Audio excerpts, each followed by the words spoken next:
ಬಂಗಾಳದ ಗೆಲುವಿನ ಬೆನ್ನಲ್ಲಿ ರಕ್ತ ಸಿಕ್ತ ಅಧ್ಯಾಯ. ಸುವೇಂದು ಅಧಿಕಾರಿ ಪಿಎ ಬರ್ಬರ ಹತ್ಯೆ. ಎಸ್ ವೀಕ್ಷಕರೇ, ಪಶ್ಚಿಮ ಬಂಗಾಳದಲ್ಲಿ ನಡೆದ ಒಂದು ಕೊಲೆ ಇಡೀ ದೇಶವನ್ನೇ ಬೆಚ್ಚಿ ಬೀಳಿಸಿದೆ.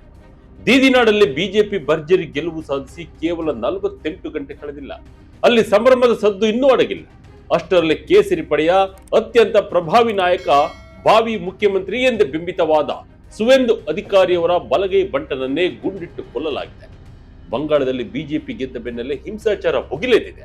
ಪಶ್ಚಿಮ ಬಂಗಾಳದ ಮಾಧ್ಯಮ ಗ್ರಾಮದಲ್ಲಿ ಬುಧವಾರ ರಾತ್ರಿ ನಡೆದ ಈ ಹತ್ಯೆ ಇಡೀ ದೇಶವನ್ನೇ ಬೆಚ್ಚಿ ಬೀಳಿಸಿದೆ.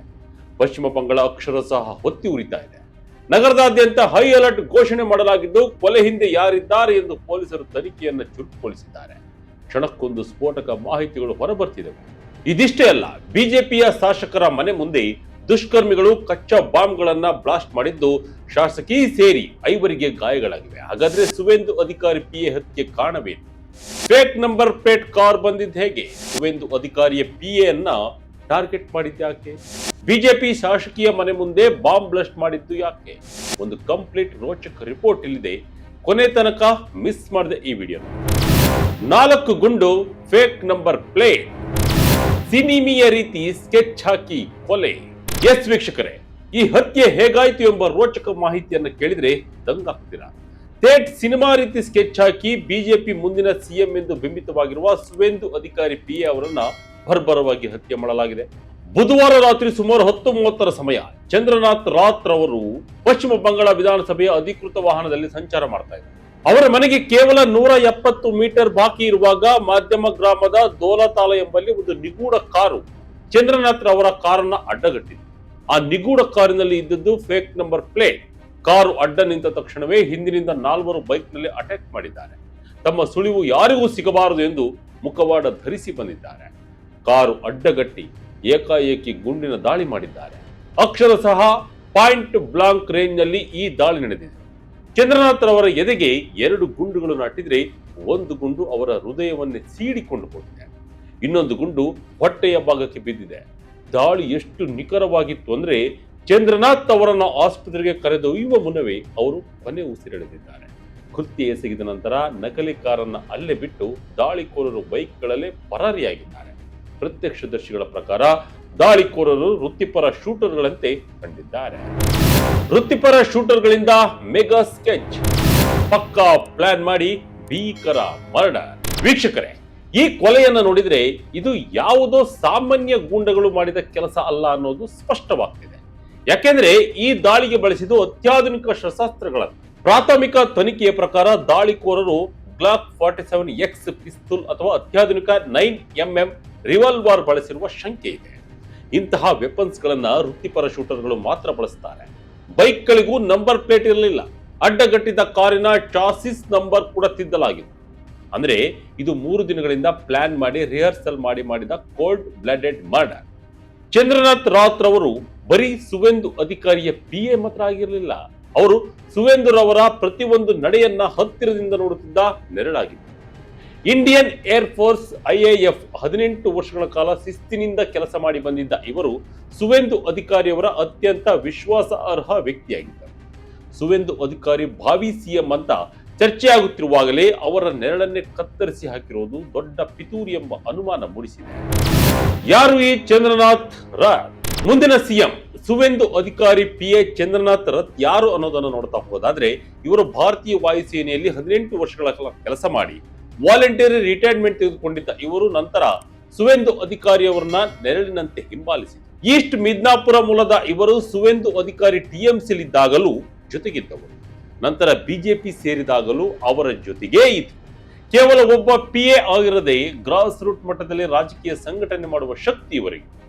ಸುವೇಂದು ಅಧಿಕಾರಿ ಇವತ್ತು ಬಂಗಾಳದ ಸಿಎಂ ಸ್ಥಾನದ ಮುಂಚೂಣಿಯಲ್ಲಿದ್ದಾರೆ ಅಂದ್ರೆ ಅವರ ಹಿಂದೆ ಚಂದ್ರನಾಥ್ ರವರ ಹಗಲಿರುಳಿನ ಶ್ರಮ ಇತ್ತು.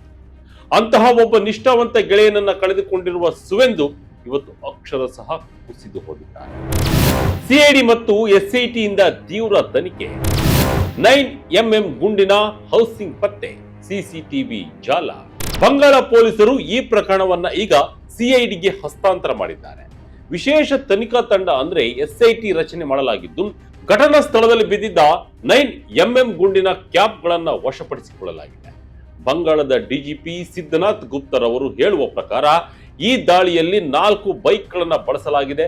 ದಾಳಿಕೋರರು ಮಧ್ಯಮ ಗ್ರಾಮದ ಜನನಿಬಿಡ ಪ್ರದೇಶದಲ್ಲಿಯೇ ಈ ಕೃತ್ಯ ಎಸಗಿ ಕ್ಷಣಾರ್ಧದಲ್ಲಿ ಪರಾರಿಯಾಗಿದ್ದಾರೆ. ಇದು ಕೇವಲ ಸ್ಥಳೀಯ ದ್ವೇಷ ಅಲ್ಲ, ಬದಲಾಗಿ ಉನ್ನತ ಮಟ್ಟದ ರಾಜಕೀಯ ಹತ್ಯೆ ಅನ್ನೋದು ಪೊಲೀಸರ ಇನ್ಸೈಡ್ ಮಾಹಿತಿ. ಚಂದ್ರನಾಥ್ ಅವರ ದಿನಚರಿ, ಅವರ ಸಮಯ ಮತ್ತು ಅವರ ಸಂಚಾರದ ಬಗ್ಗೆ ದಾಳಿಕೋರರಿಗೆ ಸಂಪೂರ್ಣ ಮಾಹಿತಿ ಇತ್ತು. 3-4 ದಿನಗಳಿಂದ ಇವರನ್ನ ಫಾಲೋ ಮಾಡಿ ದಿನಚರಿಯನ್ನ ಗಮನಿಸಿ ಪಕ್ಕಾ ಪ್ಲಾನ್ ಮಾಡಿ ಹತ್ಯೆ ಮಾಡಲಾಗಿದೆ ಎಂದು ಪೊಲೀಸರು ತಿಳಿಸಿದ್ದಾರೆ. ಟಿಎಂಸಿ ವಿರುದ್ಧ ಸಿಡಿದೆದ್ದ ಬಿಜೆಪಿ ಪಡೆ. ಇದು ರಾಜಕೀಯ ಸೇಡಿನ ಹತ್ಯೆಯಿಂದ ಸುವೆಂದು. ಈ ಭೀಕರ ಹತ್ಯೆ ಈಗ ಬಂಗಾಳದ ರಾಜಕೀಯದಲ್ಲಿ ಬಿರುಗಾಳಿ ನೆಬ್ಬಿಸಿದೆ. ಪಶ್ಚಿಮ ಬಂಗಾಳದಲ್ಲಿ 293 ಕ್ಷೇತ್ರಗಳ ಪೈಕಿ 207 ಕ್ಷೇತ್ರಗಳನ್ನು ಗೆದ್ದು ಬಿಜೆಪಿ ಇತಿಹಾಸ ನಿರ್ಮಿಸಿದೆ. ಮಮತಾ ಬ್ಯಾನರ್ಜಿರವರ 15 ವರ್ಷಗಳ ಆಡಳಿತಕ್ಕೆ ಅಂತ್ಯ ಹಾಡಿದೆ. ಆದರೆ ಈ ಗೆಲುವಿನ ಬೆನ್ನಲ್ಲೇ ಸುವೆಂದುರವರ ಆಪ್ತನ ಕೊಲೆಯಾಗಿರೋದು ಬಿಜೆಪಿಯನ್ನ ಕೆರಳಿಸಿದೆ. ಬಿಜೆಪಿ ನಾಯಕ ದೇವದಾಸ್ ಮೊಂಡಲ್ ಮತ್ತು ನಿಖಿಲ್ ಪ್ರಸೂನ್ ರವರು ನೇರವಾಗಿಯೇ ಟಿಎಂಸಿ ಮೇಲೆ ಬೆರಳು ತೋರಿಸಿದ್ದಾರೆ. ಗೆಲುವನ್ನ ಜೀರ್ಣಿಸಿಕೊಳ್ಳಲಾಗದೆ ಟಿಎಂಸಿ ಗೂಂಡಗಳು ಈ ಹತ್ಯೆ ಮಾಡಿದ್ದಾರೆ ಅಂತ ಆರೋಪಿಸಿದ್ದಾರೆ. ಸ್ವತಃ ಸುವೆಂದು ಅಧಿಕಾರಿಯವರು ಆಸ್ಪತ್ರೆಗೆ ಬಂದು ಚಂದ್ರನಾಥ್ ರವರ ಶವವನ್ನು ನೋಡಿ ಕಣ್ಣೀರು ಹಾಕಿದ್ದಾರೆ. ಇದು ಮುಂಚಿತವಾಗಿ ಪ್ಲಾನ್ ಮಾಡಿದ ಕೊಲೆ.